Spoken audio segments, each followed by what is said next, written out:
Welcome and thank you for tuning in to another episode of Tell Me Your Story, where I get to interview talented artists from around the world.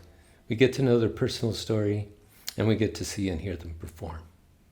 My name is Diego Mondragon. I started this channel to give talented artists a spotlight and a platform to be able to share the years of dedication to their art and be able to reach viewers from around the world. Today I'm very excited to have with me Jason Weber. He's an amazing saxophone player and probably the hardest working musician that I know. Jason Weber, a veteran of the Southern California music scene, Jason Weber has been playing the saxophone for over 30 years. Originally hailing from Chicago area, Jason has 11 CDs under his belt, as well as numerous guest appearances on other artists' recordings.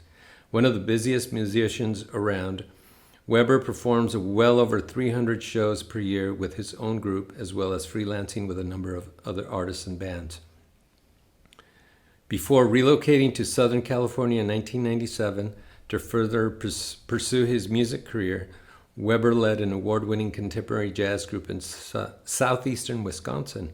Weber's first solo CD, First Avenue, achieved national recognition by making it to the final round in Musician Magazine 1997 Best Unsigned Band Contest, top 25 of nationwide 3,000 entries. Upon his arrival to the Southern California music scene, Weber quickly established himself as a gifted performer. His versatility allows him to perform virtually any style of music in any setting, including jazz, rock, funk, pop, R&B, etc. Consequently, Weber is in great demand as a sideman and for recording sessions when not performing with his own group.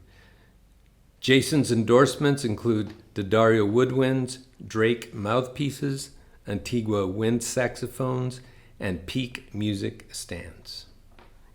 Jason, how's it going? Thank you so much for dropping by. Thanks for having me. I know you're a neighbor here in Murrieta, or where do you live? I'm in Lake Elsinore. So Lake Elsinore, yeah. We're neighbors. Close enough. Yeah. Well, I'm really, really excited to have you here because we've known each other for a few years, and whenever I hear you, I'm blown away because you're just an amazing sax player. Love listening to you too. I mean, it's nice to have a unique voice. I mean, just doing the Latin violin thing. Nobody else is doing that around here, so that's cool. Oh well, thank you. Appreciate that, but this is about you. I know everybody is going to want to know a little bit more or a lot more, and we can also do Jason Weber part 1 and part 2. Mm-hmm. But we have 20 minutes, and hopefully we'll try to fit everything in. All right, sounds good. And then, of course, we're going to hear you perform today. Cool. Which is another treat. So when was Jason born? Where was he born? Tell me a little bit about your beginnings.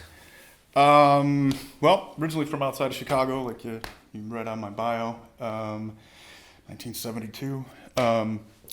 Just started playing when I was in 4th grade, when I was 9. I had a couple. Actually, I come from a big family. There's 10 kids in my family. What? 10 kids? Big Catholic family. Where were you in the hierarchy? I'm number 9 out of 10. So. One of the younger ones. 8 older siblings. Had a couple brothers that played in, like elementary. Well, junior high and high school band. So, just kind of, I'm not really a totally musical family. I'm the only musician, at least one that's pursued music as a career in the family, so I'm not really coming from like an overly musical family. But was your dad or mom musicians? No, I mean, I think they might have played a tiny bit when they were kids. I guess my grandfather, which I just found out a few years ago, was my mom grew up on a dairy farm in Wisconsin, and so they had barn dances and things. So I guess he actually played, which I had no idea. She told me just a couple of years ago. Hopefully the violin? What did I he think play? so, actually. Yeah, Oh, really? So. Yeah. Well, that's what they did, right? Yeah. Violin, bass, Okay. and guitar, maybe? A hoedown. Something like that.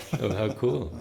So there might be some genetic... There might be a little bit, yeah. Very cool. So 10 kids. Mm-hmm. What did your father do for a living? He was actually a self-employed tile contractor. Okay. So that was kind of a lesson in just, working hard to, to support a family, and not necessarily follow just a traditional path that most people tend to do. He was able to raise a family of 10. That's quite amazing. As a self-employed guy, so that was kind of a lesson for me. So did you see that and say, I really want to do that when I grow up? Or did you say, I want to do something else? I really don't want to work that hard. Okay. So then, you said you started playing at elementary school. You were exposed to, how were you exposed to music? Just the initial thing. I mean, it's like, I didn't really come from an overly musical family. I mean, obviously there was music playing when you were a kid and stuff, but I think the first time I heard a saxophone was on a Chipmunks record or something stupid like that. I'm like, what is that instrument? So I just kind of randomly picked saxophone because I wanted to play something different than what my other brothers had played. I had a brother that played trumpet, one that played French horn, one that played trombone, and I just didn't want to play the same thing. So I started on saxophone, and just for that sake. Was that because of school? There was a band program? Yeah, just in the band program, So, I mean, it was just, pretty modest beginnings like that. I mean, I didn't take any kind of private lessons until years later. Okay. But, so I went all the way through junior high school band, marching band, all that. I hate marching band, all that stuff. And then went to college for music, just because by the time I was in high school, I heard guys like David Sanborn, and it's like, okay, that's cool. That's what you liked. So that was kind of probably the first influence is hearing his playing and just hearing how it fits into more popular music and things like that. So it kind of inspired me to want to play. I went through school, got a degree in music, and hold on a second. Let's go by stages. So sure. in high school, were you in a band or? Just all the school band stuff. Initially, we had a thing that while I was in high school, we actually moved up to Wisconsin, so it was a different high school at that point when I was a sophomore. So the director had a thing he called Sgt. Pepper's. He was a big Beatles fan, and so we played a lot of pop music with that, which is kind of interesting to kind of make that transition from just playing mostly kind of classical band repertoire and everything to actually playing pop music. And then it was like, okay, this is kind of cool. Okay. So that was all with the school band? That was all school band. And then from that point, there were a few guys in high school, and we actually kind of morphed out of that thing that I mentioned into just putting a little group together, just kind of playing some pop music thing in high school, probably maybe junior year. And so we actually ended up playing a few gigs here and there. And then, from that, just kind of met some other musicians in the area. Did you, playing gigs and going to parties, etc., was that something that said, wow, this is so cool, I really want to do this? Or yeah, initially it's like, well, I could actually get paid to do this. I would, at that point, it's like you're thinking, I would do this for free. This is fun. Yeah. But if I can get paid to do this, that's pretty cool. Yeah, for sure. Yeah. So you mentioned David Sanborn. Were there other saxophone players? And by the way, was saxophone your only instrument? Alto? Yeah, I started on alto. Yeah, kind of dabbled in tenor and baritone a little bit in school band. Later on, played a lot of clarinet in college, a little bit of flute in college, and I play some keyboards as well, but nothing to be dangerous or anything. But Sanborn, was probably the first big influence. From there, the guys that I really dug were more the fusion guys like Michael Brecker, Bob Berg, Kenny Garrett, those kind of players. I like to be pretty versatile, so some of the smooth jazz players that I enjoy would be guys like Kirk Whalum and Gerald Albright. Those kind of guys that can actually cross over into more straight ahead, more fusion as well. So those are probably some of the main influences. I see. So tell me about your formal music education. Was it theory? Was it performance? What did you study? Yeah, so after high school, I went to a small University of Wisconsin school, not Madison. It was UW Parkside, which is in Kenosha, Wisconsin. Great sax teacher there. It wasn't a great music program overall, to be honest. If I'm being real about it, but he was a great teacher. He actually was from North Texas State University. He was lead alto down there, and then after he graduated, he actually taught the 2 o'clock band there, if you're familiar with North Texas. So definitely like a pretty heavy jazz pedigree with this guy. So I learned a lot from him. I was a performance major, performance on saxophone. Although I did a lot of clarinet, like I said, I was almost a double major on clarinet. But yeah, just a performance degree. Took all the theory classes, all that. When I was just getting ready to finish up was when they actually came up, when they started their jazz studies major. But at that point, I was actually just kind of getting ready to graduate and move on, so I wasn't really a part of that. Although I did have some improv classes. Just out of curiosity, the clarinet and the saxophone, are they the same fingerings? No, some similar fingerings. For any musicians, it's like saxophones are based on octaves. You know, you play a finger a certain note, put the octave key on, it raises you up an octave. Clarinet's laid out much differently. It's where there's a register key, you finger one thing, and then it's when you put the register key on, it's up a 12th. So it's a different concept, but you know, there are some definite similarities. Because I know with flute there is though, right? Yeah, really kind of more similarities, flute to saxophone as opposed to you know, clarinet to saxophone as far as fingerings. But you know, tone production, you obviously have a reed with both saxophones and clarinet. Flute's a different tone. For some reason, the clarinet is an instrument that I just hated when I was in junior high school. And it's not because I love it now when it's played well. It's beautiful. Yeah. But, you know, in high school or in junior high school with the kids making those noises, go, what is that? Yeah. Make it stop. Make it stop.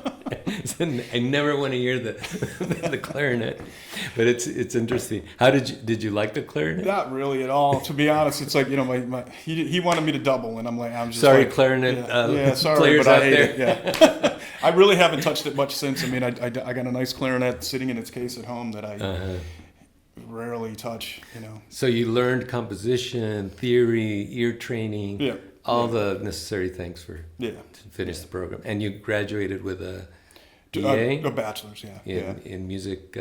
Music performance. Performance, I see. Okay, was there any more formal education after that? No. Everything else from that point. I mean, I had at one point I thought about going back to get a master's degree, and just kind of, you know, opted not to. Actually, my sax teacher in college wanted me to go on to North Texas, but it just wasn't the right time for it at that point. And so everything that I've learned from that is really just kind of, you know, you continue to be a student of music. You know, once you're done, you know, it's like you're always trying to learn more and progress. Of course, and it doesn't have to be formal to learn. Exactly. So then, what happened after that, or were you playing in any bands at that time throughout college, or? Yeah. So when I was probably my first year of college. I was actually bussing tables at a restaurant. That's really like the only other job that I've ever had besides music. And it was a band that came in for a wedding or something at where I was working, and someone said, "Well, you should go and sit in." So I went. I lived like 2 blocks from the restaurant, so I went and grabbed my horn, sat in with the band. It was just like a 50s, 60s band, but you know, it was a pretty good group. And they're like, "So you want to gig with us?" I'm like, "Sure." And at that point, were you able to improvise already, or were you just beginning to learn how to improvise? I mean, I was able to improvise. I mean, it was, you know, my improvisation skills at that point were a little more basic, you know, where, you know, I could kind of get around on a few blues scales and, you know, pentatonics and things like that, but not, you know, as far as like playing changes on straight ahead jazz or anything. I mean, I had virtually no clue at that point yet. But yeah, I mean, I could get around the horn and, you know, play some pop music, play some blues, and that kind of thing. Just more simple improvisation. I see. And were you in any formal band at that point, or was that after you graduated? Well, that was actually when I was still actually a freshman at college when I did that. You know, from there were several other bands that I gigged with, you know, during college. After that, I ended up putting a duo together. Just with me and a guitar player with backing tracks. So I've been doing backing track gigs since the early 90s, really, like 93, 94. So you're a pioneer in this Just about, yeah. Been doing that for a long time. And, you know, the initial impetus for it was just, you know, the smaller the band, the more money you can make, fewer ways you got to split it. I mean, obviously continue to freelance with some other groups, but that kind of became the focus at that point. I see. Okay, so then after that, where does Jason go, and where does his career just kind of start developing into, you know, the amazing sax player that you are now? So, you know, kind of, you know, did that around Wisconsin for about 3-4 years, and then had an opportunity. There was a group of investors that were, actually a couple of them were in a band that I was playing with in Milwaukee, and they were opening a club in San Diego. So actually they asked me to put a band together. So I put a 5-piece band together to come out to San Diego and do this gig. Do you remember the name of the It's place? Long gone. The place was called Supper Club A Go-Go, and it was there for a very short period of time. We To be honest, we got completely screwed over by these people. Oh, and no. so the drummer and I are actually, of the 5, we're actually the only ones that are left here in California at this point. Everybody else pretty much bailed.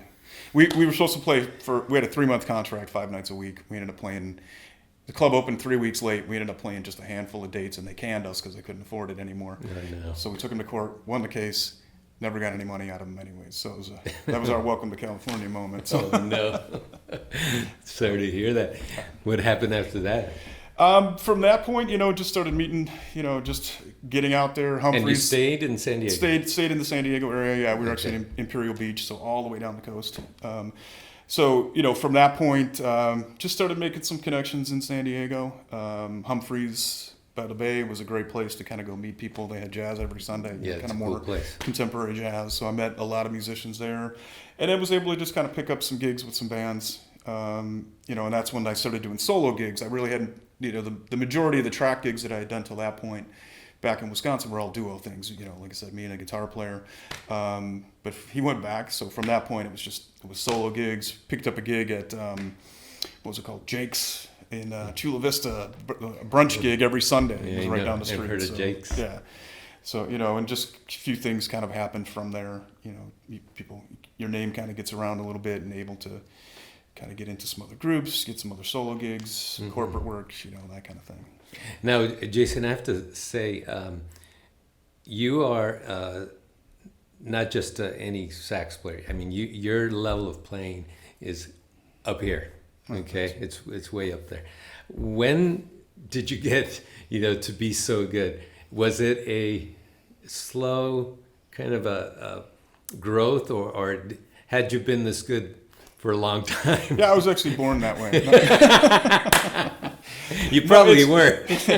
No, it's really just been I mean, it's like, I don't, thank you, but I don't really consider, it's like you're always trying to get better as a musician. So Sure. It's like always a process, trying to get just a little bit better. And that doesn't always mean, I'm in the practice room 8 hours a day or something like in college, Yeah. But it's just, just trying to kind of pick up things along the way. Most of my growth was probably after actually moving here. I mean, I think I made some substantial growth in college and right after, when all of a sudden it's like there was a lot of learning that went on in college where it's like every day Technique throwing stuff, and scales, all that stuff. But then, so that's like all kind of the basic foundational kind of stuff. From there, you learn so much when all of a sudden now you're out playing 4, 5, 6 nights a week or whatever, just school of hard knocks, just learning that. And playing as many gigs as I do, like I said, a typical year is well over 300. I think 2018 I did 365 gigs. So wow. I don't really practice as much anymore, but I'm out playing almost every day. So. Well, I have to say, being a musician myself, I think I used to play better years ago because I don't play that much.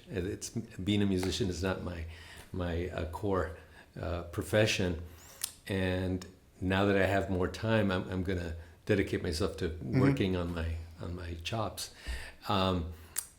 But when I was better, I was studying a lot. I was playing a lot, learning a lot, and I had several teachers. And so what you're telling me though is through your career as a soloist, you've been just developing your skills as you played. Yeah. Which sometimes that's what I do. I practice at my gigs, right? Absolutely, yeah. Try new things. Absolutely. And well, folks, you'll see what I mean when you hear Jason play the saxophone. He's way up there. Okay, so let's talk a little bit about some of your recordings and CDs that you've done. Tell us about that. Well, the very first project, I'm going to date myself a little bit here, but the very first project that I did was actually only on cassette back in '95. We recorded it at a studio in Kenosha, Wisconsin, and because I didn't have any recording equipment at that point. And also dating myself, it was on ADATs. That was the old Alesis ADAT format with the VHS tapes. So that was the first one. The next year, I actually bought a Roland hard disk recorder, so I was actually able to put a CD out that next year in '96. And then from there, it's been pretty regular, usually about a 3-year gap between most of them. I put one out in '99, 2000, 2005, 2009, and then put out a couple pretty rapidly. We did one in 2011, 2012, 2013. And those were CDs, right? Yeah, everything was CDs. Now, at that point, when was this change from CDs to downloads? Because now, Yeah. so CDs don't Yeah. even sell anymore. I sell a couple CDs here and there because some people are still old school and they want them. But yeah, I mean, probably, you started seeing the writing on the wall probably 5 to 10 years ago, was when, people started getting more into downloads. And yeah, now, people don't even really download anything. You just go to YouTube or you go to Spotify to listen to it or whatever. Yeah. So it's, people will occasionally buy a CD. But are you getting any money from Spotify or iTunes or anything? Not much. I mean, it's like, I'll get a deposit of like $10 a month or something like that. It's crazy, isn't it? It's I haven't gotten much from Spotify either myself. Yeah.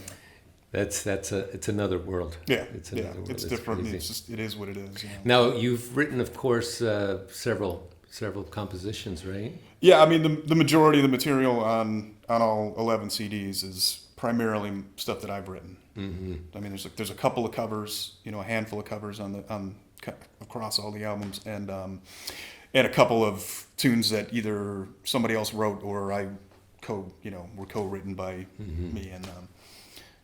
But primarily my compositions. How cool is that? You haven't written one for violin and saxophone. Not yet. I'm still waiting for that one. make that the next one. We'll do that tomorrow. Okay. Jason, tell us a little bit about some of the high moments, the highlights of your career, like playing for, I don't know, certain festivals or sharing the stage with some amazing musicians. What are some of those? Can you share? Yeah, probably one of the highlights is I did a bunch of gigs and 2 live albums with Steve Ferroni. He's the drummer from the Average White Band. He was Tom Petty's drummer for a very long time. He was with Chaka Khan, Eric Clapton, Duran Duran. I mean, he's played with just about everybody. And was fortunate enough to get in on his band, and so basically playing through his band, I mean, it was just a ton of just world class, world famous musicians, and a lot of sidemen too, famous musicians. The second album that we did was with Robert and Dean DeLeo from Stone Temple Pilots. So we actually did some Stone Temple Pilots tunes with horn arrangements, with like a full horn section. Yeah.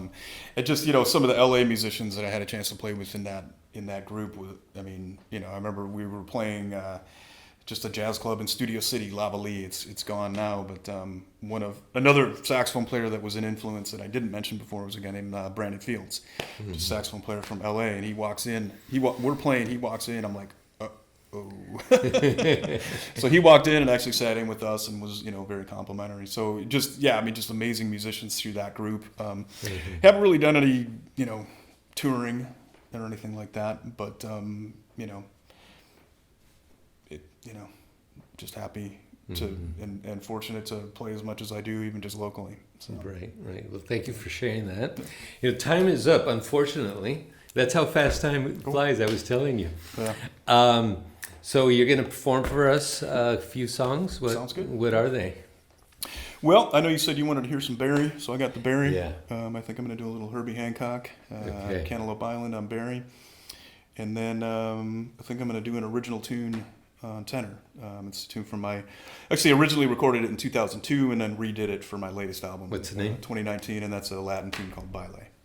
With Baile? Baile. Oh, Baile. Baile. Sorry. My accent's not very good. No, that's fine. I love how you play that Barry, man. It's just like you manhandle that thing. And the sound, you can go up the register so high. It's amazing. Yeah, it's amazing. So, folks, let's get ready to listen to Jason Weber.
Jason, thank you so much Yeah, for man. coming down. It was Yeah. such a pleasure. Thank you. Loved your playing. I know that we're going to reach out to a lot of viewers out there. They're going to Awesome. love what you just did today, and, Cool. and to, just to find out a little more about you.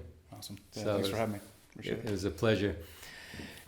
Folks, if you like the show, please comment. I'm learning how to do this. I'm not a professional. So any positive comments, any feedback, I would really appreciate it. And please share, like, and Jason, please look into this camera and tell us a little bit about your social media, where you're going to be playing next. Okay, so you can check me out on Facebook. It's just at Jason Weber Sax. My website is jasonweber.net. Instagram is the same as Facebook, at Jason Weber Sax.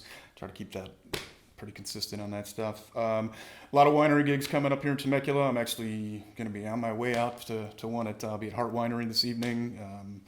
Playing Temecula Brewing Company tomorrow. Got 2 gigs on Friday, 2 on Saturday, another one on Sunday. So September is a busy month. I got 33 gigs booked for September right now, assuming no cancellations. Yeah, you can check all that. My YouTube channel is Jason Weber Sax as well. And that about it. Awesome. Cool. Again, Jason, thank you so much for being here. Thank you. He is Jason Weber. I'm Diego Mondragon. Take care of yourself and each other. See you soon.